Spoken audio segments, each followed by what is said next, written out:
fazendo uma saudação especial a cada um e a cada uma de vocês. Uma forma de lembrar e retribuir o carinho e a força que recebia todos os dias do povo brasileiro, representado pela Vigília Lula Livre, num dos momentos mais difíceis da minha vida. Hoje, neste que é um dos dias mais felizes da minha vida, a saudação que eu faço a vocês não poderia ser outra, tão singela e ao mesmo tempo tão cheia de significado. Boa tarde, povo brasileiro!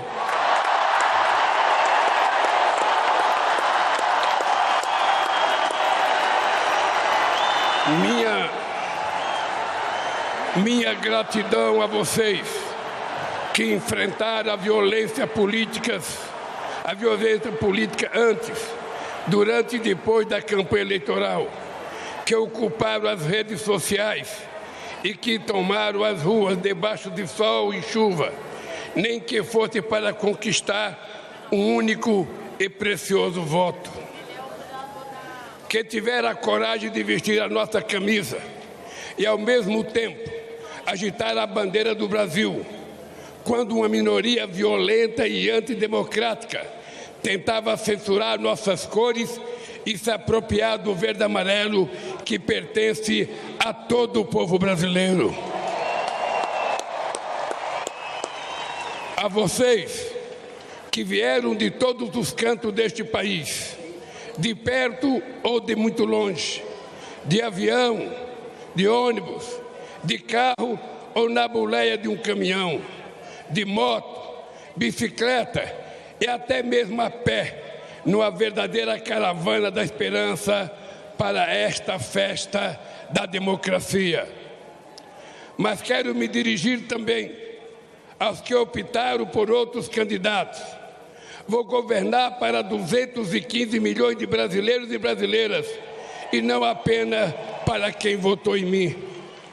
Vou governar para todos e todas, olhando para o nosso luminoso futuro em comum e não pelo retrovisor de um passado de divisão e intolerância. A ninguém interessa um país em permanente pé de guerra ou uma família vivendo em desarmonia. É hora de reatarmos os laços com amigos e familiares, rompidos pelo discurso de ódio e pela disseminação de tantas mentiras. Chega de ódio, fake news, armas e bombas. Nosso povo quer paz para trabalhar, estudar, cuidar da família e ser feliz. A disputa eleitoral acabou. Repito o que disse no meu pronunciamento após a vitória de 30 de outubro sobre a necessidade de unir o país. Não existem dois Brasis. Somos um único país, um único povo, uma grande nação. Somos todos brasileiros e brasileiras e compartilhamos uma mesma virtude. Nós não desistimos nunca. Ainda que nos arranquem todas as flores, uma por uma, pétala por pétala, nós sabemos que é sempre tempo de replantio e que a primavera há de chegar, e a primavera já chegou. Hoje, a alegria toma posse do Brasil, de braços dados com a esperança. Minhas queridas amigas e meus amigos, recentemente reli o discurso da minha primeira posse na Previdência em 2003. E o que li tornou ainda mais evidente o quanto o Brasil andou para trás.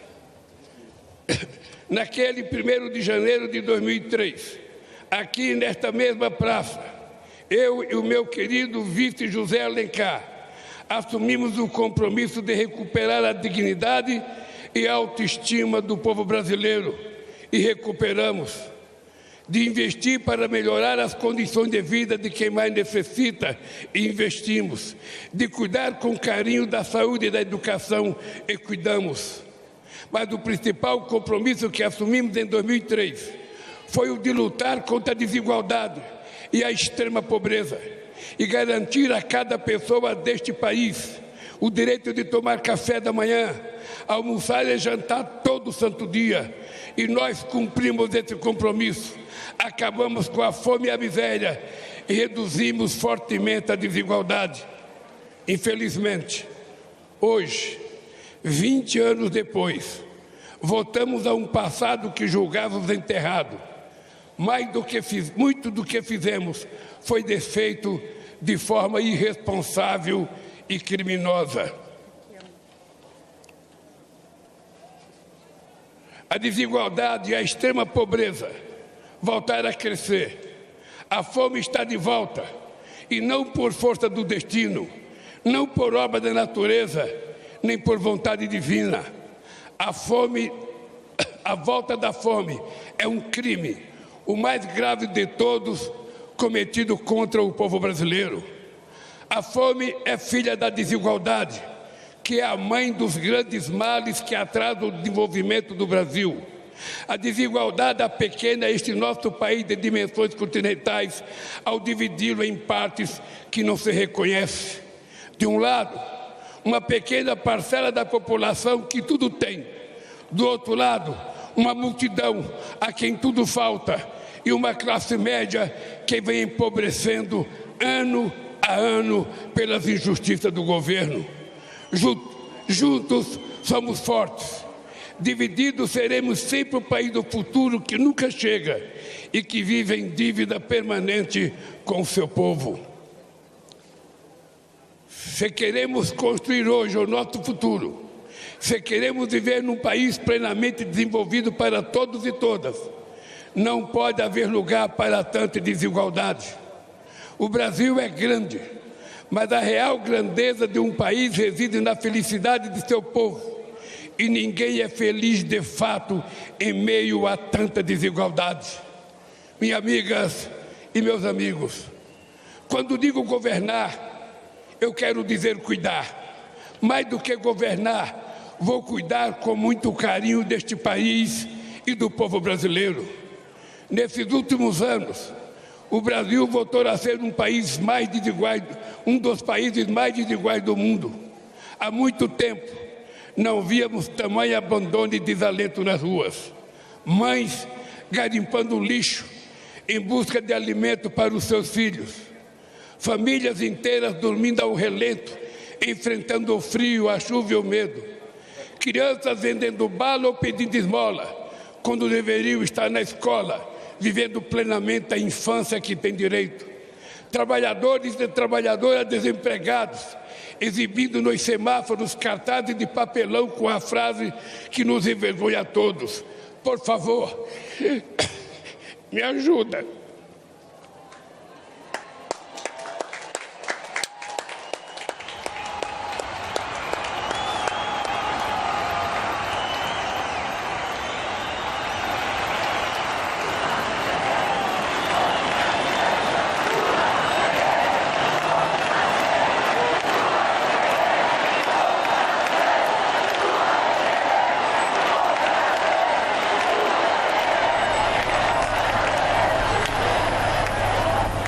Fila na porta dos açougues em busca de ossos para aliviar a fome.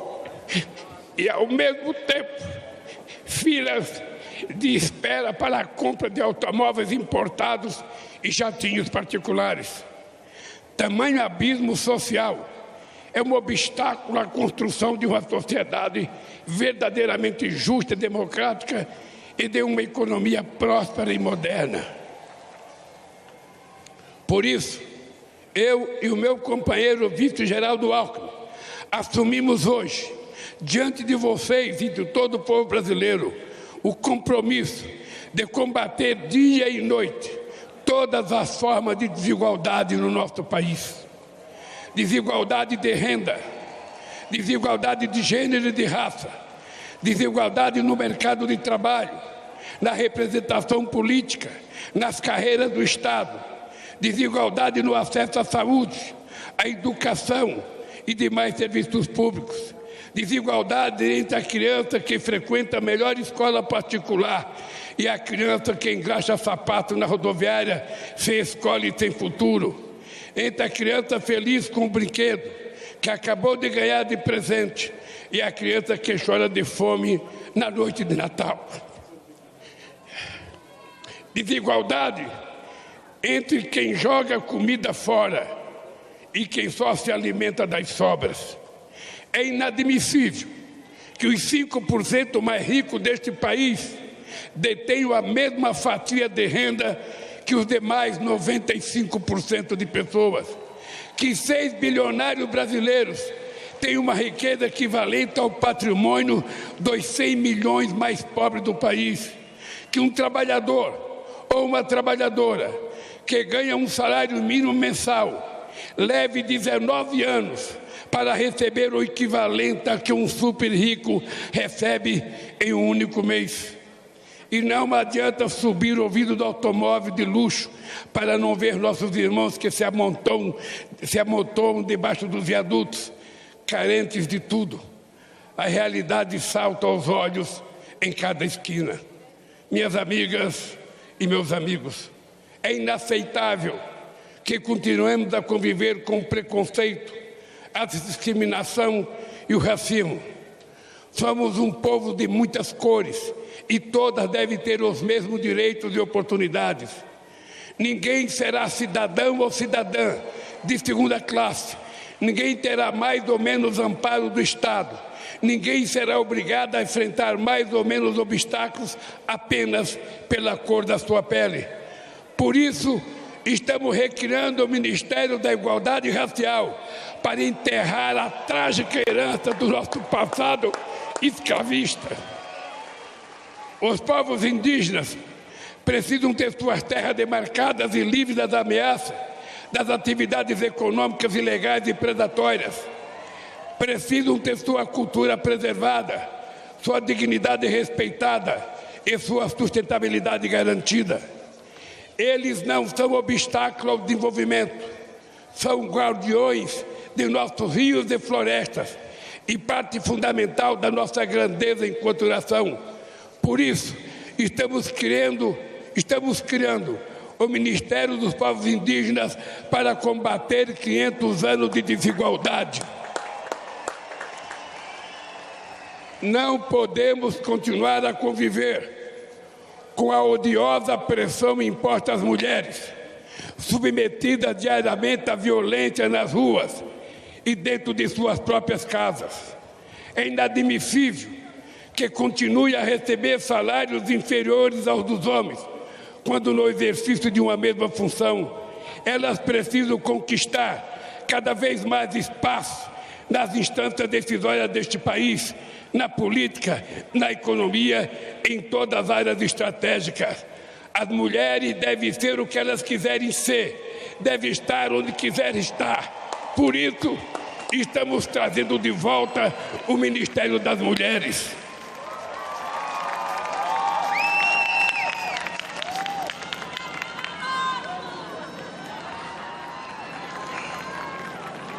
Foi para combater a desigualdade e suas sequelas que nós vencemos a eleição. E esta será a grande marca do nosso governo. Dessa luta fundamental surgirá um país transformado, um país grande e próspero, forte e justo, um país de todos, por todos e para todos, um país generoso e solidário, que não deixará ninguém para trás. Minhas queridas companheiras e meus queridos companheiros, reassumo o compromisso de cuidar de todos os brasileiros e brasileiras, sobretudo daqueles que mais necessitam, de acabar outra vez com a fome neste país, de tirar o pobre da fila do osso para colocá-lo novamente no orçamento da União. Temos um imenso legado ainda vivido na memória de cada brasileiro e cada brasileira, beneficiário ou não das políticas públicas que fizeram uma revolução neste país. mas não nos interessa viver do passado. Por isso, longe de qualquer saudosismo, nosso legado será sempre o espelho do futuro que vamos construir para este país. Em nossos governos, o Brasil conciliou o crescimento econômico recorde com a maior inclusão social da história e se tornou a sexta maior economia do mundo, ao mesmo tempo em que 36 milhões de brasileiros e brasileiras saíram da extrema pobreza. Geramos mais de 20 milhões de empregos com carteira assinada e todos os direitos assegurados. Reajustamos o salário mínimo sempre acima da inflação. Batemos recorde de investimento em educação, da creche à universidade, para fazer do Brasil um exportador também de inteligência e conhecimento e não apenas um exportador de commodities e matéria-prima.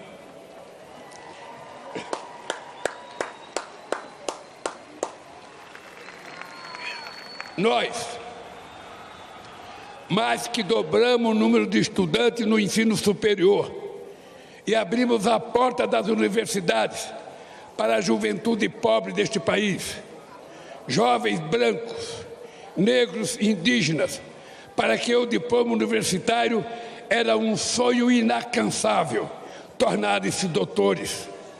Combatemos um dos grandes focos de desigualdade, o acesso à saúde, porque o direito à vida não pode ser refém da quantidade de dinheiro que se tem no banco.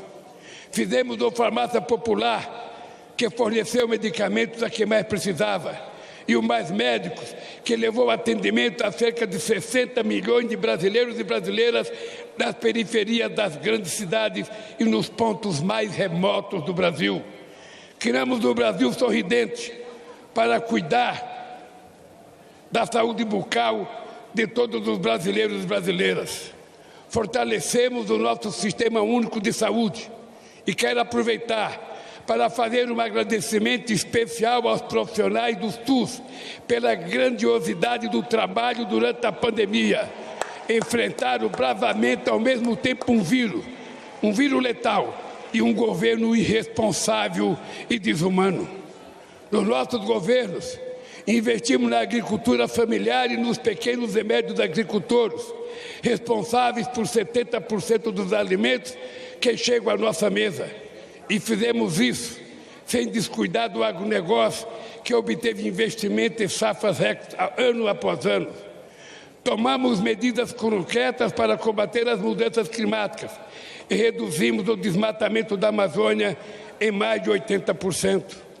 O Brasil consolidou-se como referência mundial no combate à desigualdade e à fome e passou a ser internacionalmente respeitado pela sua política externa ativa e altiva.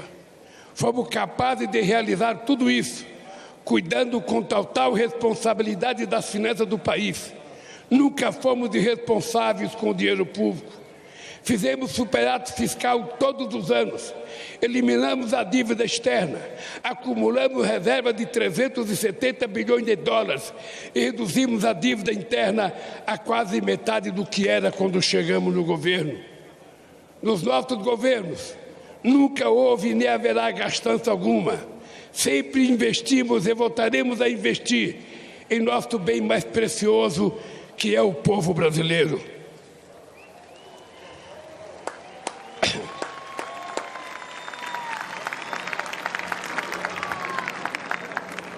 Infelizmente, muito do que construímos em 13 anos foi destruído em menos da metade desse tempo. Primeiro, pelo golpe contra a presidenta Dilma em 2016. E, na sequência, pelos 4 anos de um governo de destruição nacional, cujo legado a história jamais perdoará. 700 mil brasileiros e brasileiras mortos pelo Covid-19, 125 milhões sofrendo algum grau de insegurança alimentar, de moderada a muito grave, e 33 milhões passando fome. Esses são apenas alguns números, que na verdade não são apenas números, estatísticas e indicadores. São pessoas, homens, mulheres e crianças vítimas de um desgoverno, afinal derrotado pelo povo no histórico 30 de outubro de 2022. Os grupos técnicos do Gabinete de Transição, coordenada pelo meu vice Alckmin, que por 2 meses mergulharam nas entranhas do governo anterior, trouxeram a público a real dimensão da tragédia. O que o povo brasileiro sofreu nesses últimos anos foi a lenta e progressiva construção de um verdadeiro genocídio. Quero citar a título de exemplo um pequeno trecho das 100 páginas desse verdadeiro relatório do caos produzido pelo Gabinete da Transição. Diz o relatório: o Brasil bateu recorde de feminicídio. As políticas de igualdade raciais sofreram um severo retrocesso. Produziu-se um desmonte das políticas da juventude e os direitos indígenas nunca foram tão ultrajados na história recente do país. Os livros didáticos que deverão ser usados no ano letivo de 2023 ainda não começaram a ser editados. Falta o remédio na farmácia popular. Não há estoque de vacinas para o enfrentamento das novas variantes da Covid-19. Faltam recursos para a compra de merenda escolar. As universidades corriam o risco de não concluir o ano letivo. Não existe recurso para a defesa civil e a prevenção de acidentes e desastres. E quem está pagando a conta deste apagão é outra vez o povo brasileiro. Meus amigos e minhas amigas, nesses últimos anos,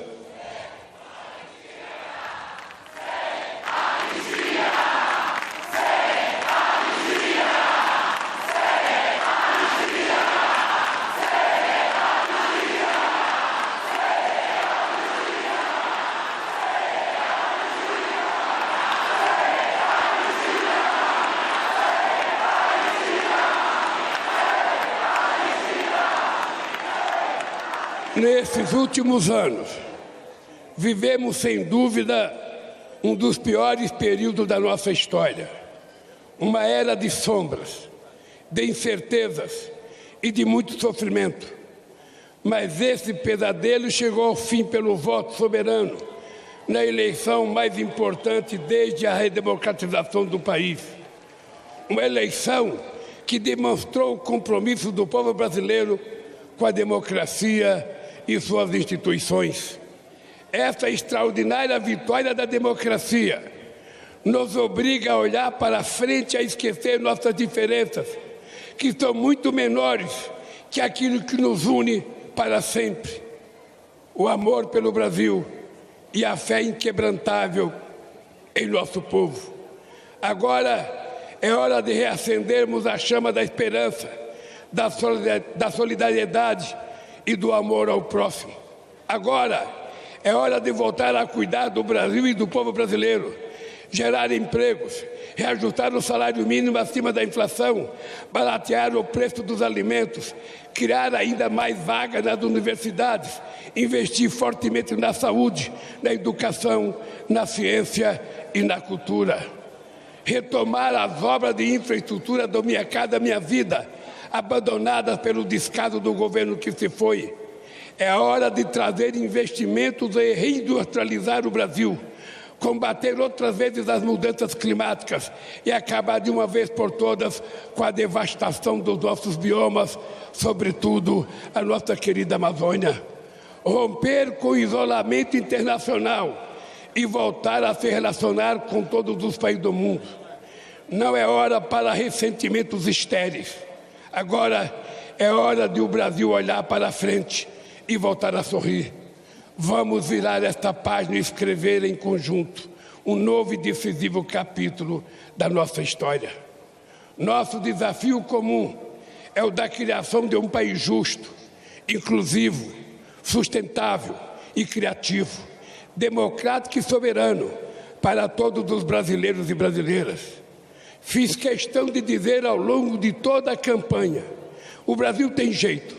E volto a dizer com toda convicção: mesmo diante do quadro de destruição revelado pelo Gabinete da Transição, O Brasil tem jeito, depende de nós, de todos nós, e vamos reconstruir este país. Em meus 4 anos de mandato, vamos trabalhar todos os dias para o Brasil vencer o atraso de mais de 350 anos de escravidão, para recuperar o tempo e as oportunidades perdidas nesses últimos anos, para reconquistar seu lugar de destaque no mundo e para que cada brasileiro e cada brasileira tenha o direito de voltar a sonhar e as oportunidades para realizar aquilo que sonha. Precisamos todos juntos reconstruir e transformar o nosso querido país. Mas só reconstruiremos e transformaremos de fato esse país se lutarmos com todas as forças contra tudo aquilo que o torna tão desigual. Essa tarefa não pode ser de apenas um presidente ou mesmo de um governo. É urgente e necessária a formação de uma frente ampla contra a desigualdade que envolva a sociedade como um todo. Trabalhadores, empresários, artistas, intelectuais, governadores, prefeitos, deputados, senadores, sindicatos, movimentos sociais, associações de classes, servidores públicos, profissionais liberais, líderes religiosos, cidadãos e cidadãos comuns. Afinal, é tempo de união e reconstrução do nosso país. Por isso, faço esse chamamento a todos os brasileiros e brasileiras que desejam um Brasil mais justo, solidário e democrático. Juntem-se a nós num grande mutirão contra a desigualdade. Quero terminar pedindo a cada um e a cada uma de vocês que a alegria de hoje seja a matéria-prima da luta de amanhã e de todos os dias que virão. Que a esperança de hoje fermente o pão que há de ser repartido entre todos. E que estejamos sempre prontos a reagir, em paz e em ordem, a quaisquer ataques extremistas que queiram sabotar e destruir nossa democracia. Na luta pelo bem do Brasil, usaremos as armas que os nossos adversários mais temem. A verdade que se sobrepôs à mentira, a esperança que venceu o medo, e o amor que derrotou o ódio. Viva o Brasil e viva o povo brasileiro!